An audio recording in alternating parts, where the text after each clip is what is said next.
can you hear me? Is there a microphone? Or oh, I guess you can hear me. I'm a volunteer here, and my daughter has cerebral palsy, and as a result of that brain injury, she has epilepsy. And I'm here to introduce Dr. Dempster. Dr. Dempster is a neurologist at Legacy Medical Group, and he began his career in neuroscience shortly after graduating from college, working across the spectrum of neurosciences, including psychiatry, neurology, and neurosurgery. He received his medical degree from the University of Arkansas for medical sciences, completed internships in psychiatry and internal medicine, a residency in neurology at Louisiana State University, Health Center Sciences, and a 2-year fellowship in epilepsy and clinical neurophysiology at Oregon Health Science University. He is board certified in neurology and has clinical interest in epilepsy and clinical neurophysiology. Please welcome Dr. Dempster.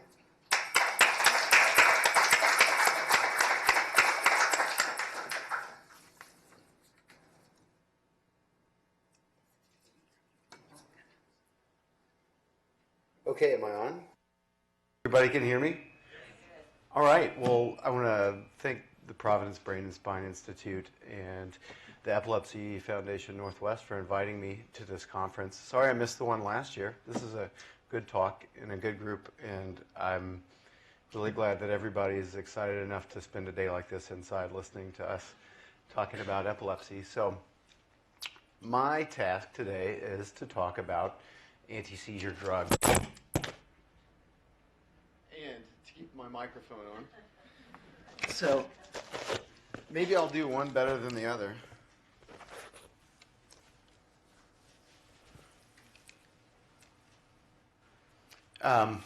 So, you know, this is a really big topic. It takes years and years of education to understand how these drugs work, when to use them, when they're appropriate. There's a broad range of complexity, and even neurologists, general neurologists that don't have special training in epilepsy, sometimes have some misconceptions about the drugs. So I'm going to try to give an overview that's not too broad but not too specific. Hopefully I don't fail in both directions. And this is not a formal lecture, so we're going to have about 15 minutes at the end of the talk for questions. But if something seems, you know, curious, or I have a typo in my slides, raise your hand and we can address it. Just I have one disclosure that I'm on the advisory board for Lundbeck. We will talk about the drug, their main epilepsy drug of the moment, Onfi or clobazam, briefly. This talk is really geared more towards talking about adult epilepsy. I will address some of the drugs developed for more specific childhood epilepsy syndromes. But in general, we're going to focus on things that adults have. So anyway, broadly, I would like to just talk about the definition of epilepsy, building on what Dr. Evans talked about. He gave us a good foundation to kind of understand the next step, which is medical treatment. Dr. Taub will be talking about surgical treatment and really the racy, fancy workups with really great technology. But for the really gigantic proportion of patients that experience seizures, medical treatment is still going to remain the standard of care now and probably for a long time into the foreseeable future. So we'll talk a little bit about how seizures work, and just so you can have an idea of why these medicines work on your brain. What are they doing? And we'll talk a little bit about the history. That's the old. The official title is The Old and the New. And then we'll discuss the newer ones and some potential future directions. And hopefully I'll fit it into 45 minutes here. I've been told that I talk longer than I'm aware that I am. And I love the sound of my voice. So epilepsy affects between 50 and 100 million people worldwide.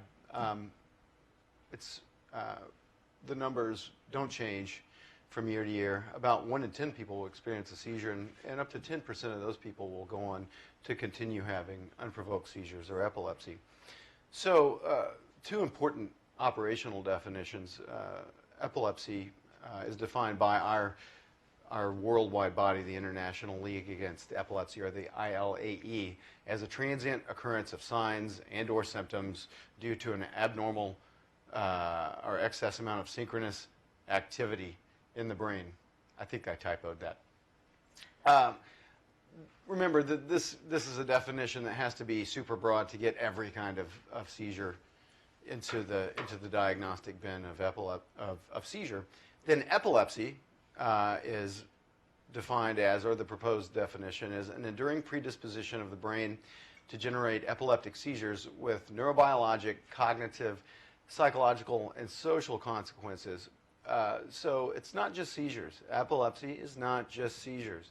So there are medications that are anti-seizure drugs that can stop seizures, but we're beginning to think about epilepsy as a disorder that spans a lot of domains. So maybe an antidepressant could be a portion of an anti-epileptic regimen. A powerful anti-epileptic is probably having unlimited amounts of money. So today I'm going to focus more on the drugs that stop seizures, remembering that these drugs don't really modify the underlying cause in most cases. There are some special cases, but again, I'm trying to be a little more broad and cover what would affect 95% of people in this room. But of course, if any other questions, let me know. So how do seizures start? I'm not going to get too into this, but this little wave just is a graphic representation of how electricity is produced when we measure it coming from a single nerve cell. Nerve cells in the brain, in the spinal cord, and living in the muscles and in your lungs and everywhere else operate on electricity. That electricity is generated when the cell membrane, remember, we're big bags of water and cells separated from the world by skin, and the cells have to maintain a very protected environment. Nerve cells particularly have to be able to conduct electricity when they need to, and they have to be able to not conduct electricity when they don't need to. That abnormal conduction of electricity leads to multiple things, but epilepsy, seizures are the most common. So the point about an action potential is if a cell is stimulated, but it's not enough, then it will not fire off, and you keep giving it more and more stimulus, and you finally reach this go or no go. It's an all or nothing response, and the nerve cell will fire. When we say fire, we mean it generates a small amount of electricity, and in larger groups, that amount of electricity is measurable when a piece of the brain about that big creates what Dr. Evans termed an epileptic spike, about 6 square centimeters. We can actually see it on EEG. So the electricity is made by sodium atoms being allowed into the cell and potassium being allowed out of the cell. I'm sure everybody doesn't have a huge electrical engineering background here, but I think most people know that electricity, there's positive and negative, and the negative polarity moves towards the positive polarity, or you can think about it in reverse. But either way, the difference, or the potential difference between electrical charges creates flow of electrons, which is what creates electricity. It's just like a rock on top of a building has the potential energy to fall to the ground. So that's the energy, that is the language of the nerve cells that we have. They have to be very closely regulated, these action potentials, or these single firings of nerves. Your brain that is made out of up to 1 trillion neurons is doing this right now, listening to me. Hopefully none of your sleep centers are activated yet. And these different patterns that our brain has are very, very finely tuned, and if they're disrupted in any way, can create disturbances in whatever part of the brain is affected. So a little bit closer view, this dark green is the membrane of the nerve cell, and inside is that special, very protected environment inside the cell, and out here is the sort of blood and what's called the extracellular space. So remember, we talked about sodium moving into the cell and potassium moving out of the cell. And how does it do that? Well, it does it through very special little proteins called ion channels. Ion is just a name for a charged atom or group of atoms, sometimes usually an atom. So once there's enough stimulation and the current, the difference that the cell sees reaches a certain point, these little gates for sodium and potassium will open and allow sodium to come into the cell and allow potassium to leave the cell. And that generates that electrical charge, or the action potential I talked about. So does anybody remember any World War II history buffs? None? Yeah, okay, a couple.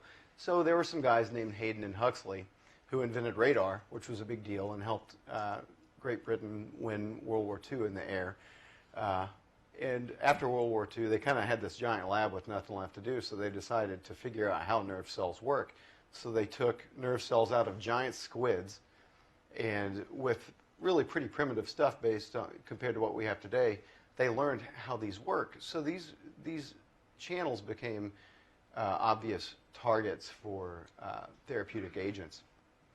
Well, now, of course, we know there are dozens of other kinds of channels, and some of the drugs we have do not work on very simple channels. And I mean, trust me, this isn't very simple anyway, but there are a broad range of ways that cell currents can be blocked by these medicines. But the sodium and potassium in and out is sort of the classic model that we use to describe it. So that's going to be how I describe some of this. So here is a picture of an open sodium channel, and here's an inactivated sodium channel. The sodium can't get through it because an anti-seizure drug is blocking it, and so the nerve cell is unable to open the door to let all those ions in and let the potassium out and create that action potential. Once that does happen, though, once we have abnormal electrical flow and the brain activity becomes less fine-tuned with those trillions of interactions per second, and they become more like your heart, just a rhythmic, really slow-moving electrical pattern that is not conducive to anything but having your brain turned off and having seizures. So, as Dr. Evans discussed, focal seizures start in usually an injured part of the brain. There are a lot of different injuries, and they spread. Genetic types of seizures start sort of in this loop between the brain and the brain stem, and for our purposes, they start all over the brain at once. There are different types of channels, these ion channels I was talking about, that live in different parts of the brain.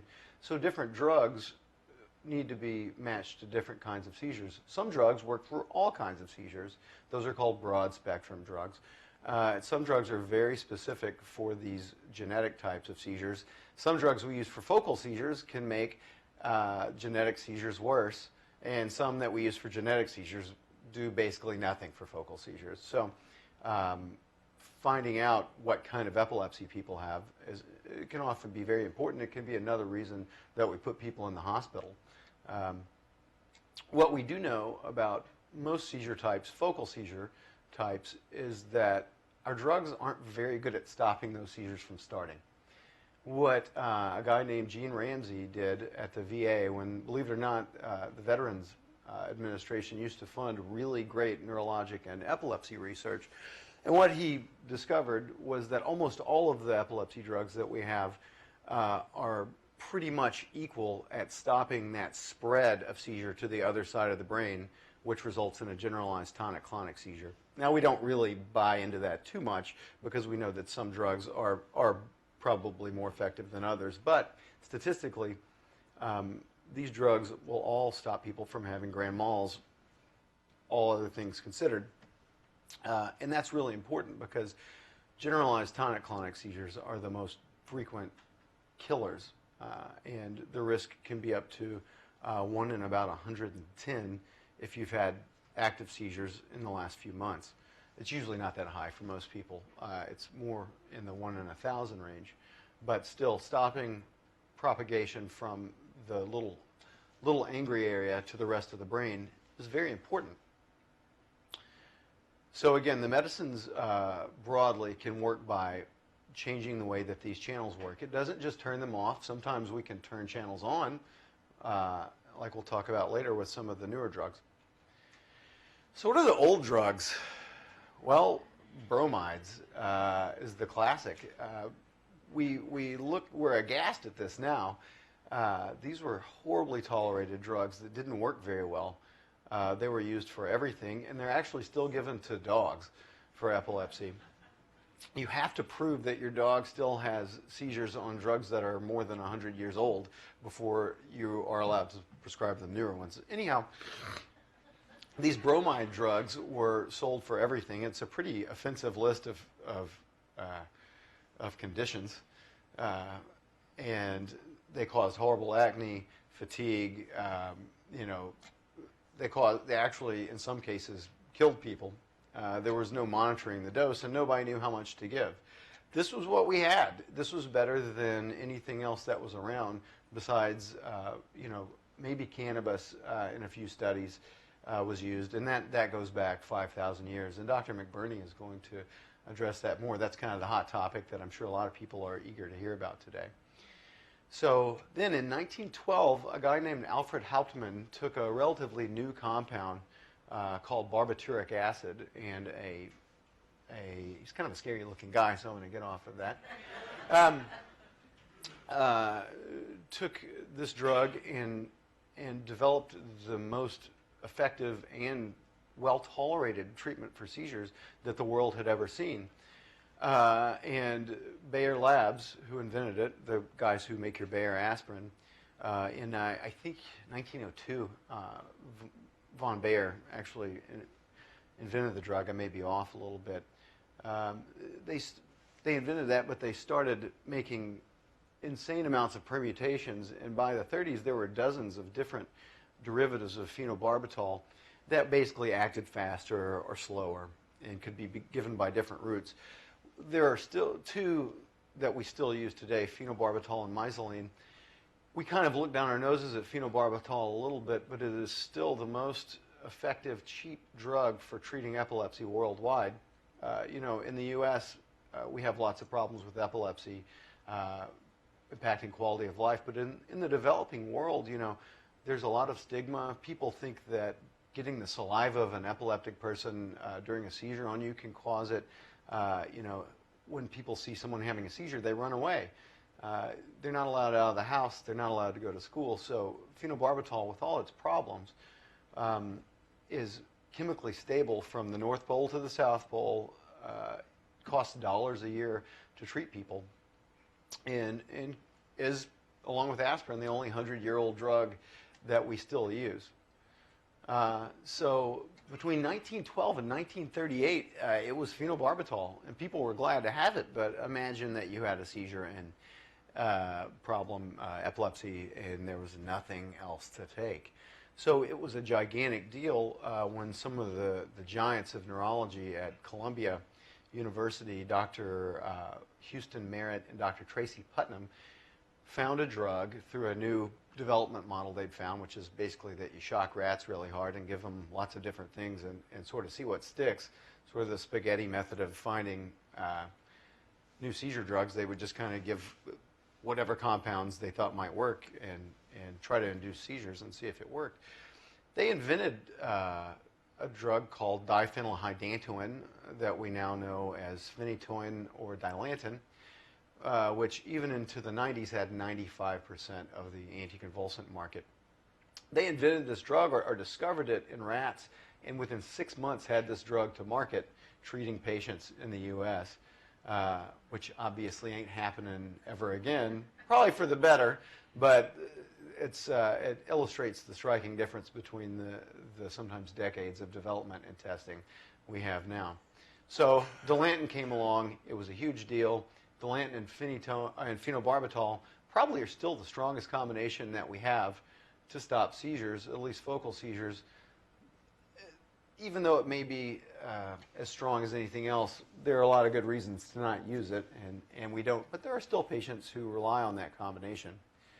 Then in 1974, our own Dr. James Sergino, who was one of my mentors and is still at OHSU, while he was at FDA and National Institutes of Health, was tasked with bringing a drug called carbamazepine in from Europe. Carbamazepine or Tegretol has become like a family member for epileptologists. We love it.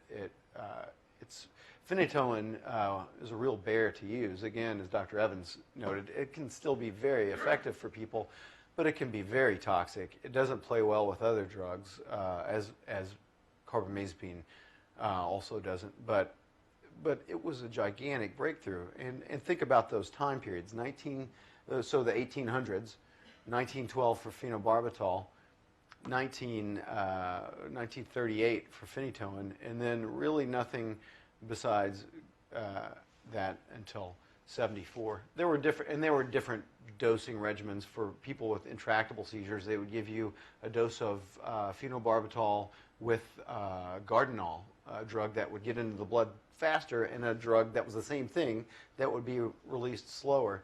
And they also, as of the 1960s, at the big conference on status epilepticus in Marseille, they still didn't know how to dose Dilantin to stop seizures. So we were still kind of cavemen at that point. Hopefully we're a little beyond that now. But Dr. Sergino, who later helped bring Keppra to the U.S., developed carbamazepine, and that became really the first-line drug for treating focal seizures. Meanwhile, somewhere in France, a extract of the valerian root that I'm sure people know as an over-the-counter anti-anxiety sleep aid called valproic acid was developed around 1967. Slowly in the U.S. around 77 it entered clinical use. And again, it was a big deal. It was another weapon in our armamentarium to stop seizures.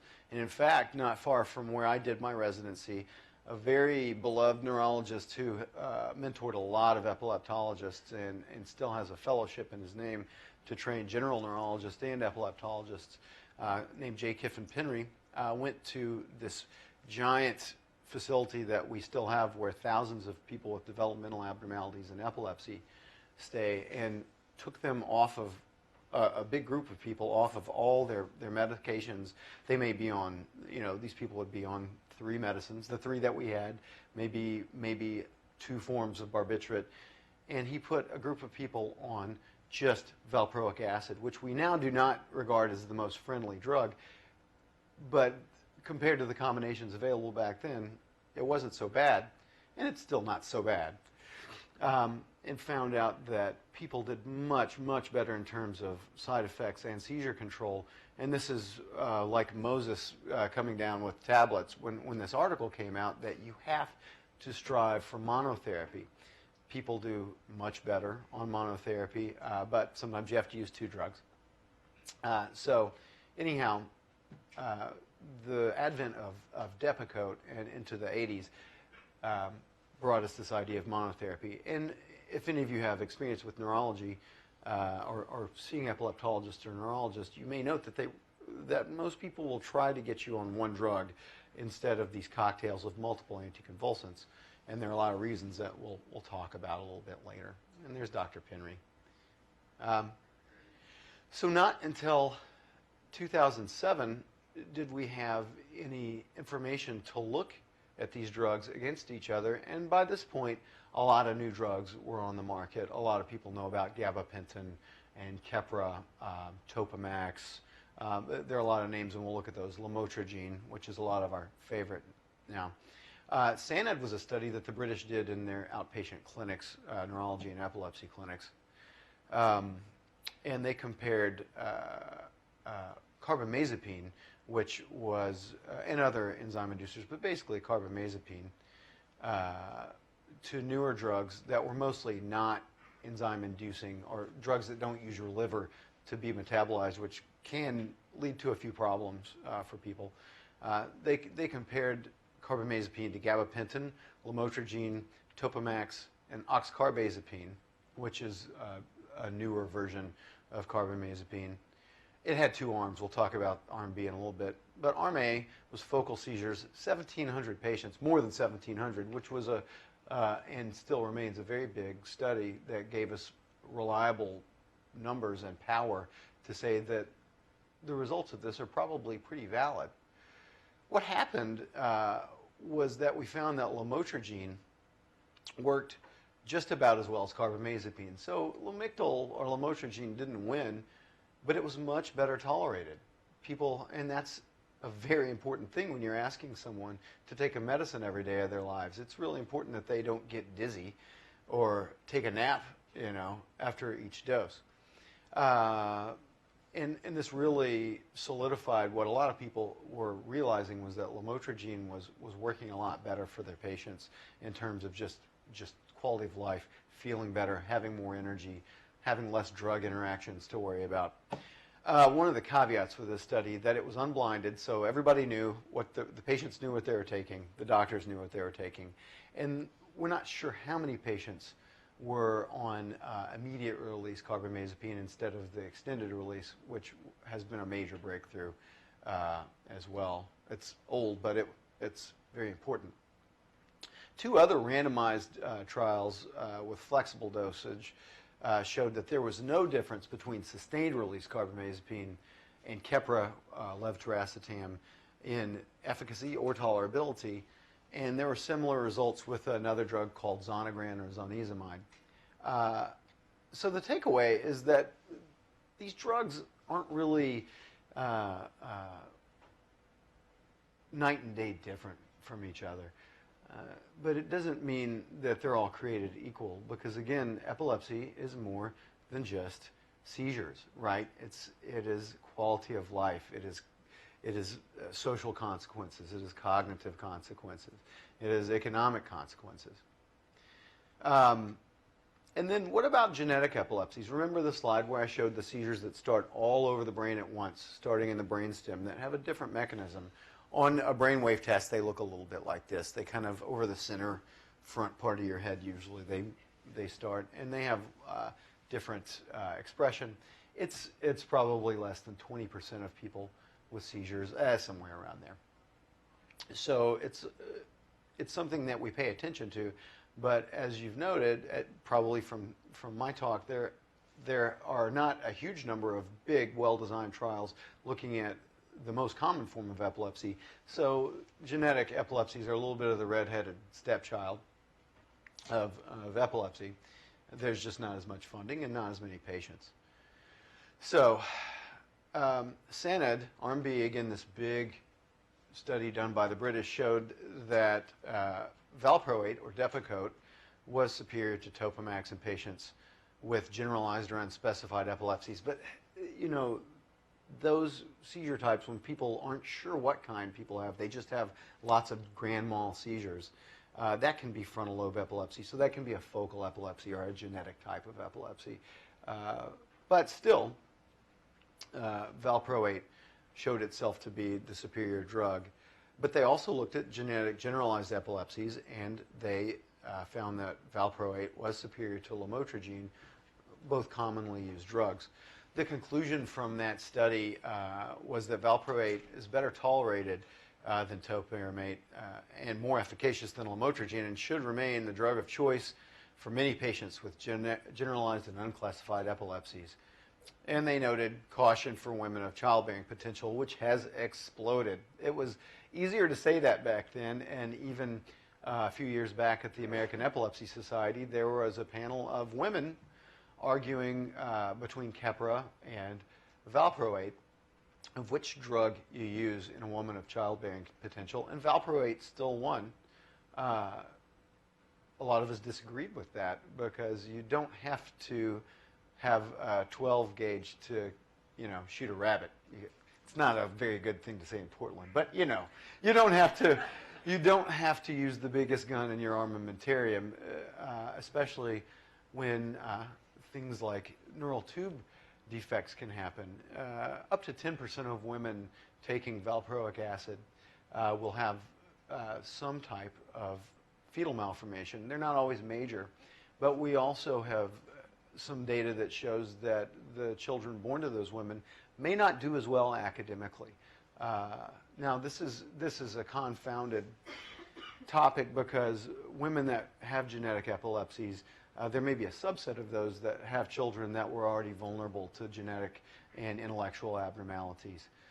So it's still controversial, but the European neurologic agencies and American have started getting the word out that we really need to be careful about our use of valproate.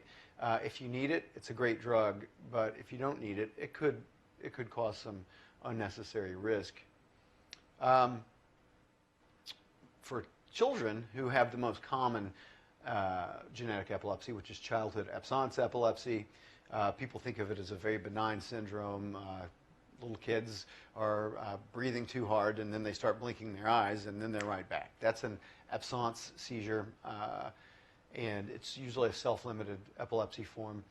A really landmark study called the Isle of Wight study actually showed that kids, even with that form of epilepsy, have worse social outcomes in terms of job maintenance and maintaining relationships and marriage than age-matched controls with juvenile rheumatoid arthritis. So it's not nothing, you know. So we need to treat all patients with epilepsy with care, and part of that is the drug that we choose. So in that trial, ethosuximide, which was an old drug and still is, Xarelto, I'm sure someone in here is familiar with it, was equal to valproate in causing seizures to completely stop, 44 and 45% respectively. But valproate was discontinued because of adverse events in 42% of patients. That's a big number for any epilepsy trial, and had the highest rate of attention dysfunction. So you have a kid that has a maybe 45% chance of becoming seizure-free so they can pay attention in class, and then they're drowsy and can't, you know, look at what the teacher is doing because of the medicine. So have we made them better? Stopping seizures maybe isn't necessarily the end-all be-all, I think is what that points to. So the conclusion is that ethosuximide was the drug of choice, although lamotrigine is still a viable option, and I still give people the option, depending on the severity of presentation and other factors, of trying lamotrigine. But this is a very recent article and a big deal, and it really got Xarelto's sales back up. I'm sure they're very happy. And then one more study I'm going to talk about. If you ever go to an academic epilepsy conference, Brody and Kwan gets thrown around like slang. It is the preface to any lecture about focal epilepsies. It was a really big deal. Martin Brody is kind of a grand old man of epilepsy. He's a Scottish guy, comes out playing bagpipes and kilts. He's a great speaker. And Patrick Kwan, I think it's Patrick, right? Someone else. They did the big epidemiologic research, which found that 2/3 of patients are going to achieve seizure control on the first drug they try, or the second, or some combination of two drugs. An important thing also is that they found that non-responders to the first drug, so you take the first drug that your doctor picks and you don't get any better, things don't look good for you. You have maybe an 11% chance of achieving seizure freedom. So the synthesis of this to me is that it suggests that while there's no clearly superior drug in terms of efficacy, give or take, you know, there are subtleties here, there is a significant difference in tolerability. So we have to go into this understanding that there's no magic bullet, and we need to know that when you have, we need to be able to define when you have drug-resistant epilepsy. And Dr. Taub is going to talk about some of the steps that we need to look at if we identify drug-resistant epilepsy. It's unfortunate, but it is going to be 30% of people with focal seizures. And I think that this probably drove the result of Penry's valproate paper, that even though valproate, which is not necessarily considered the best drug for focal epilepsy, and has bad side effects, even though it's not our favorite, it was much better than other drugs that may be more powerful because people could stay on the drug. The best seizure drug in the world does not stop seizures if we can't get it in your body. So again, the Brody paper helped us know how to start with one drug along with Penry, and when to know that we may not be able to cure seizures. But remember the definition of epilepsy as an enduring predisposition of the brain to generate seizures with the neurobiologic, cognitive, psychological, and social consequences. So again, I stopped your seizures. Great. You sleep 18 hours a day. How much good did I do you? Wouldn't some people be better off maybe having a focal seizure that doesn't harm them once a month, every 2 months, and not have horrible side effects? For some people, that may be the right answer. In the United States, it's a lot harder because we have to drive everywhere.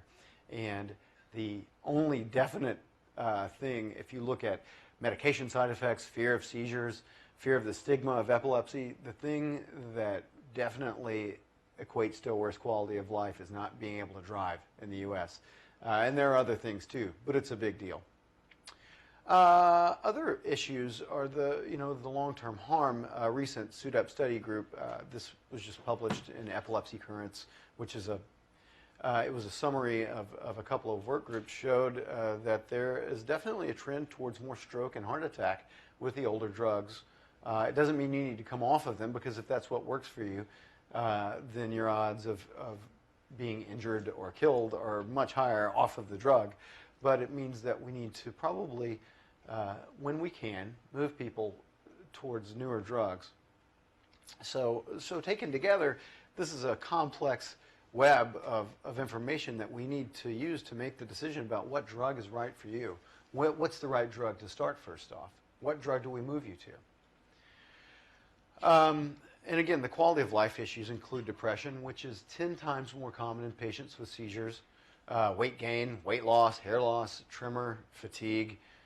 There's an FDA class-wide warning now regarding suicidality and depression with anti-seizure drugs.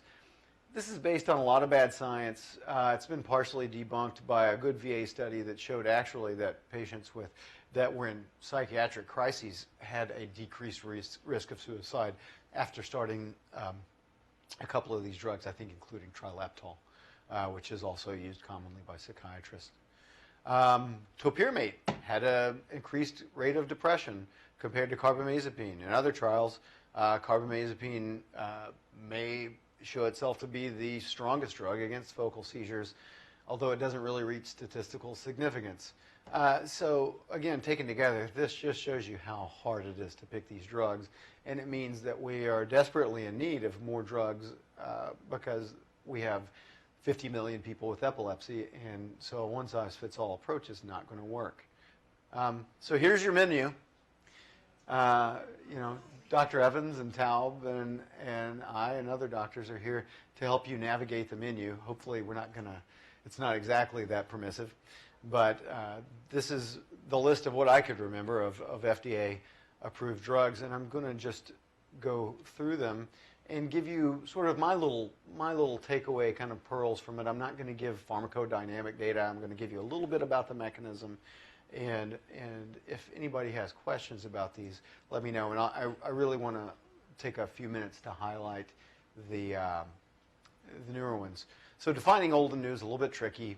Some of the drugs have been around elsewhere prior to approval in the U.S. A great example is clobazam, which has been in use in practice for 40 years, but the U.S. wouldn't let it in. Dr. Sergino tried to have Sandoz make it for America in the 70s, and the Swiss didn't want to do it. So that's an example of a drug that we know a lot about. We're not allowed to use the data in the U.S. and publish it. The pharma companies aren't allowed to present this data, so it complicates things. There are a few new ways that drugs work over the last few years. And there's several newer extended-release formulations for oxcarbazepine and topiramate particularly. And we know that giving extended-release versions of drugs helps keep the level in your brain even, and that's what your brain likes to see. And it is a good way to combat side effects and get people to tolerate higher average doses. I'm defining newer as things before lacosamide or Vimpat, which a lot of neurologists know about, really like. Again, this comes also to the point of cash being a great anti-epileptic because it costs $1,000 a month. So Keppra, levetiracetam, I think everybody knows about that. It's kind of like in the water now. Everybody has probably been tried on it. It was billed as something that stops everybody's seizures and causes no side effects. It turns out that most older people on it are going to experience some fatigue and dizziness, and a small subset of people are going to have a really remarkable amount of irritability and anger, and there are lots of horrible anecdotes about it. Yes? When you go through these, do you mind breaking them down by those that are indicated for children under 12 versus those that are not? So none of these, besides the drugs for Lennox-Gastaut and infantile spasms, are really indicated for children. Pediatric use is almost always off-label. Anything you can use in an adult, you can use in a kid, is a broad rule of thumb. I will talk about the ones that are specifically for pediatrics, but everything on this page has been used in kids. So that's Keppra. It's, again, probably the most commonly prescribed anti-seizure drug for new onset of seizures. People go home from the ER with a lot of prescriptions for this. Neurontin, not one of our favorites, has to be taken 3 times a day. If you just have a touch of epilepsy, as one of my old bosses would say, we might try using that. It's good for pain, so it's kind of, I think this would have been a nerve tonic in the 1890s. Pregabalin has a more definite mechanism, works on calcium channels, makes people tired, makes people gain a lot of weight, but is probably, it is well tolerated for some people and is stronger than Neurontin or gabapentin, which was its precursor. Zonezumide, or Zonegran, is really used for focal epilepsies, but a lot of epileptologists use it for genetic epilepsies. We're not exactly sure how it works. Works really good. That's how I explain it to my patients. It's a once-a-day drug that people can feel a little bit sick on when they start it, but it can be really well tolerated, and is actually one of the 4 drugs recommended by the ILAE as of 2014 to start therapy. So if your first monotherapy or only drug that you're going to be using. Topiramate or Topamax, strong drug, causes lots of memory problems, can cause depression. Everybody knows the joke, we call it Dopamax when we use too high of a dose, but it can be very valuable and very well tolerated for a lot of people. So again, none of these are all good or all bad, it's just that we have to fit the drug to you. Lamotrigine or Lamictal is my personal favorite. It's generic, it works really well. The generic, now we know, probably works exactly equally to the brand name. It's good for almost any type of seizure.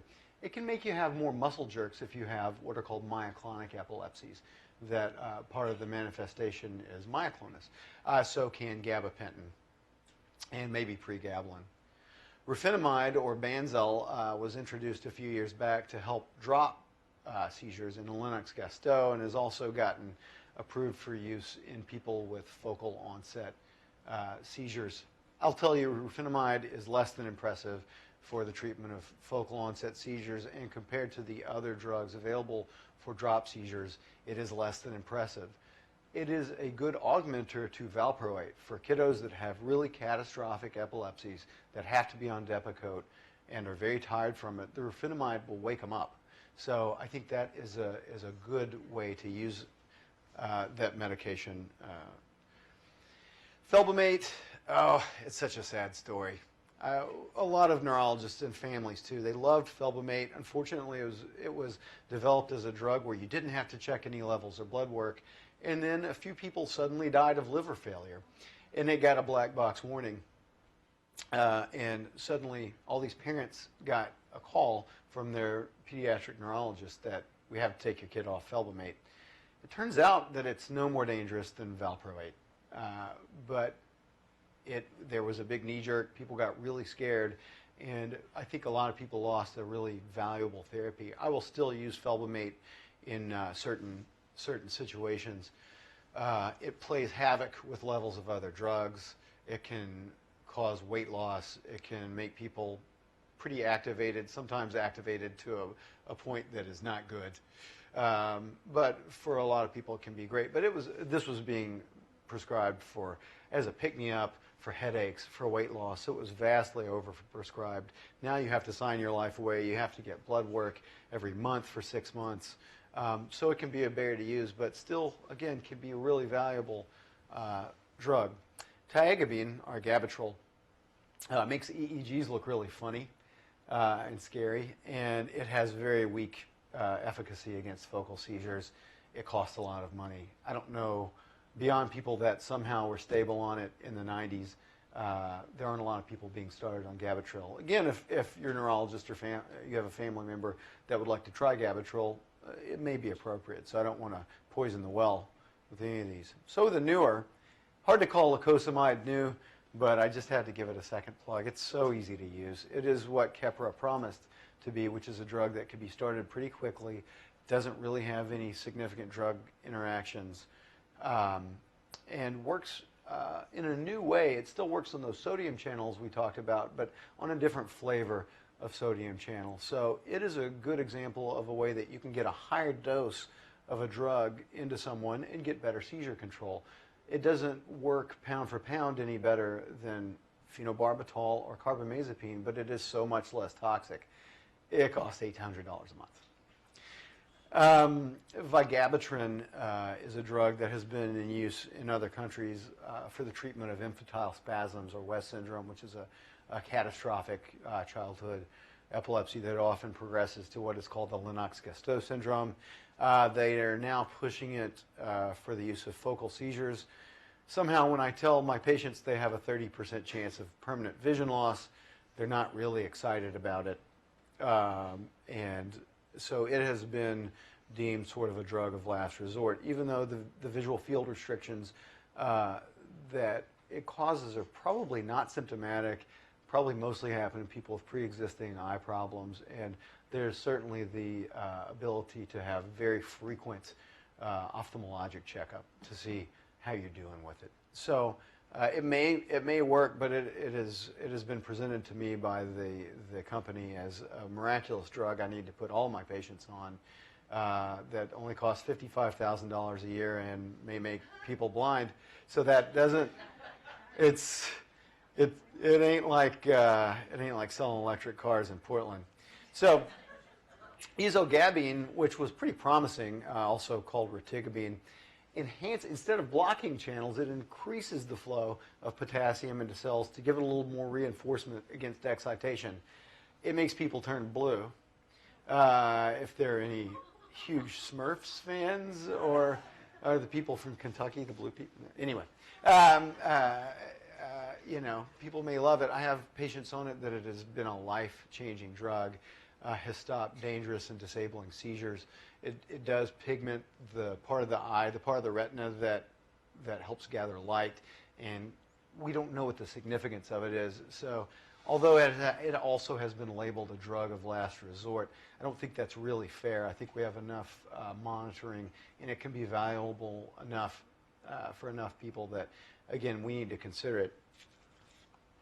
Perampanel is a completely new way that anticonvulsants work. It works on one of my favorite systems in the brain called glutamate receptors. Glutamate is what excites our brain, and it lives mostly in the temporal lobe. These receptors, they're called AMPA or AMPA, NMDA, kyanate receptors, and they do a lot of different things, including learning. And remember, this is your fight or flight center too. So the problem with perampanel is it can make people real mad. But it's once a day. You can add it on to another drug, and again, it may be a really valuable drug for people. It costs $1,000 a month. And the one I'm probably the most excited about is S-carbazepine, which is the long-awaited enantiomeric version of carbamazepine. An enantiomer, remember, or don't remember, molecules that are based on carbon, which are most of these, can have left-handed or right-handed forms. Most are a mixture. S-carbazepine is the main active metabolite of carbamazepine, separated out into the left-handed form. It works 24 hours a day. Studies of the spinal fluid of patients taking this versus patients taking the older carbamazepine and oxcarbazepine show that the levels in the CNS are fantastic. Eleanor Ben-Menachem, who is a great name in epilepsy, did a lot of work in Europe on this drug, and it's very promising. It costs $1,000. This is the problem. They cost $1,000. So that's not to say that you can't get them, because most insurance companies will pay for these drugs, but you need to fail the old ones, and for good reason, because we have to take care of everybody. And if everybody starts out on the newest brand name drug, when again, what did we talk about? Sustained release carbamazepine is probably just as good in some ways, and other ones are too. If we start out with the newest brand name drug, we're doing a disservice to everybody else that needs medical care. And there are financial injury is a real thing. We don't need people not being able to live their life because they're spending all their money on seizure medicines. New for limited use, approved for the Lennox for drop seizures associated with the Lennox-Gastaut syndrome is clobazam, which has been in use in even India for 30 years. It is a new type of benzodiazepine, so it's a drug like Valium or Ativan, and it has a little bit of a different structure that is touted to not cause tolerance. The problem with benzodiazepine drugs is they stop seizures for a while and then they stop working. So the claim to fame of clobazam is that never happens. Well, it happens, but it's just not as bad. The drug company gets to not use the data from India and Canada and other places where it's been used. It's a valuable drug. I've seen people's lives get remarkably better on this, especially with drops and even in focal seizures. Sometimes you have to diagnose someone with Lennox-Gastaut just so you can get the drug paid for. But if you can imagine a drop seizure as the way one patient with a focal drop seizure syndrome had, after years of multiple meningeal and frontal lobe infections, is I lose consciousness and I wake up right before my face hits the floor. So, you can imagine wanting to do whatever you can to stop it. And stiripentol, which is really doesn't do anything on its own. You have to use it with clobazam and or valproate. Really, you can go off label and you can use it with one or the other, but it's really out of the scope of what's probably helpful for. For emergency or rescue use, Diastat or diazepam rectal gel for people who are having unstoppable, dangerous seizures is still available. Midazolam, which is a really fast-acting benzodiazepine, is going to become more available, and there are trials still underway, and they're probably going to approve intranasal midazolam to abort clusters. And then 5% CO2 inhalation is on the way. Antioxidants in the future, there are a lot of new directions. Melatonin's probably not going to work. Adenosine we have is Legacy's basic science division works on that. The problem with adenosine is if you give it to people having seizures, it stops the seizures, but it makes them more likely to develop epilepsy after a first seizure, so that could be a problem. We're probably going to have to work on delivery. Glutamate modulators like the one I talked about, neurotrophic factors, which are proteins. Some of these are proteins that may be very, very targetable to the part of the brain causing seizures. Immunosuppressive therapies, you can always just throw minocycline out because it gets tried in every trial for every neurologic condition from Parkinson's to hysterical pregnancy. And of course cannabis, which is the hot topic. The big safety trial just was published this week. So Dr. McBurney is going to talk about that. And that's my dog. I ran over a little bit, like I said. I just wonder if anybody has any questions. I'd be glad to answer.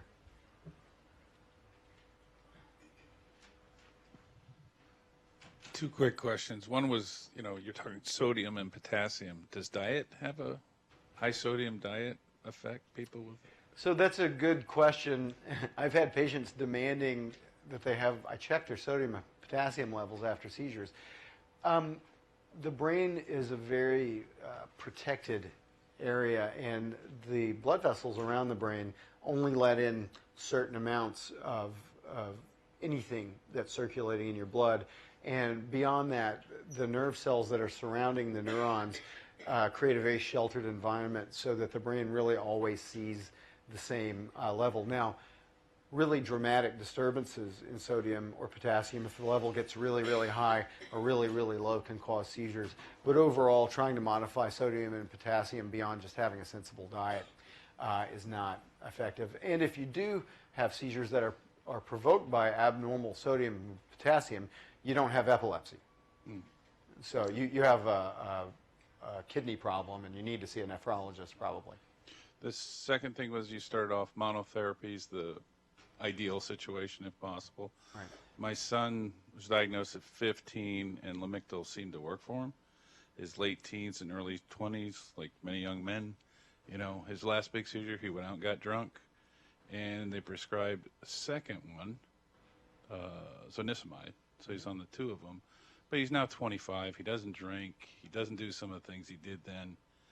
And are there cases where you come off, the second one that was added? Because he gets tired. He gets some certain challenges. And his doctor, basically his neurologist, basically said, it's working. Why change it? And he thought, and one of the things, too, my son, like you said about Americans, he doesn't want to give up driving. So if he tries to come off one, he's going to have to stop driving for 6 months. So I'll take that in two parts. First of all, alcohol works on a different part of the benzodiazepine receptor they're what are called tonic and phasic portions. So the tonic part is always there. The phasic is when your nerve cells release GABA. It works on that. So alcohol works on what's called the tonic, the way your brain always is inhibiting electricity. And so you go out for a night and drink too much, and it throws that off. It provokes a seizure. A provoked seizure is not really a great reason to add a second drug.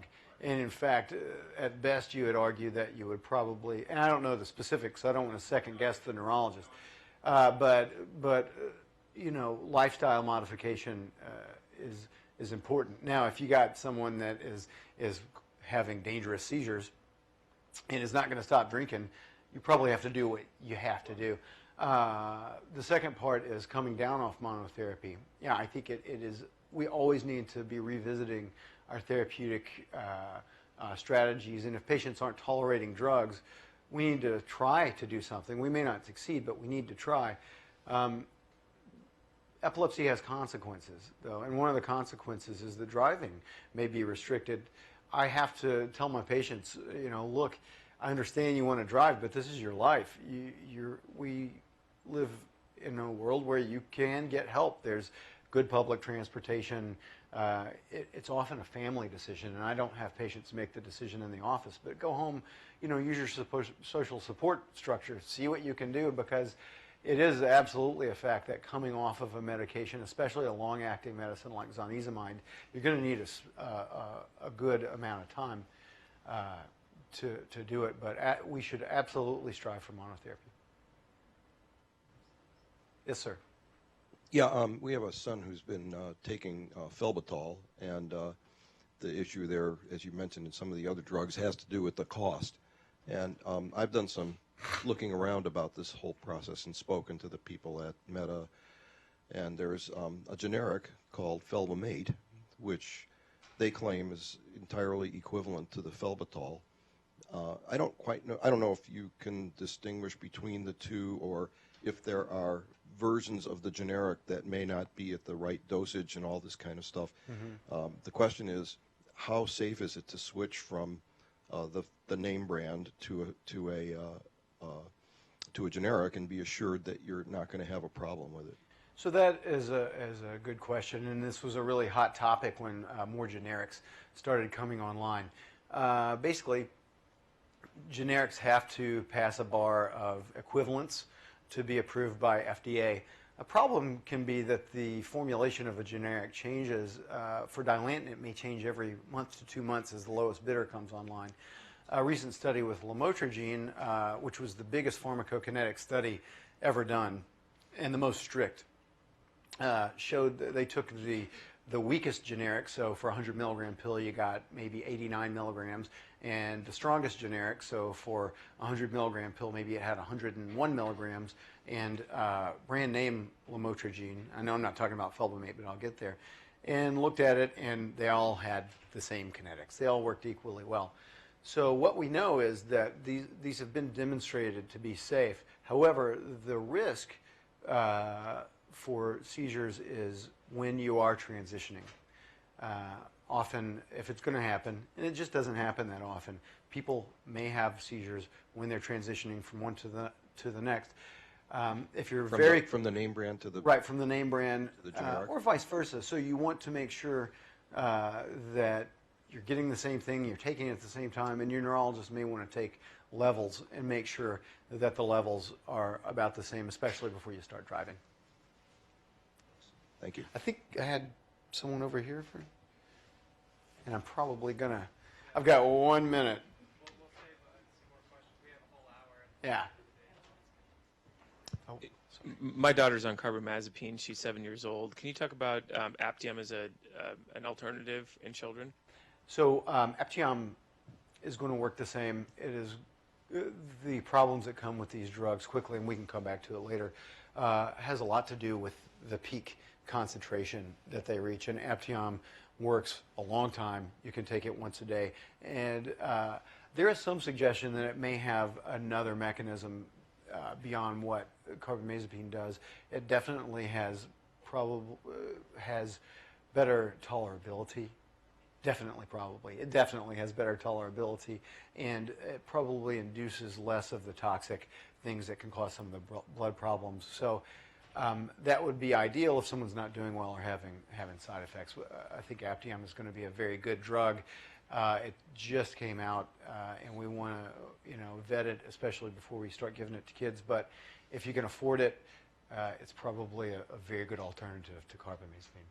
So that's my time, and Dr. Taub is going to show you all kinds of cool stuff about epilepsy surgery, and thanks for listening.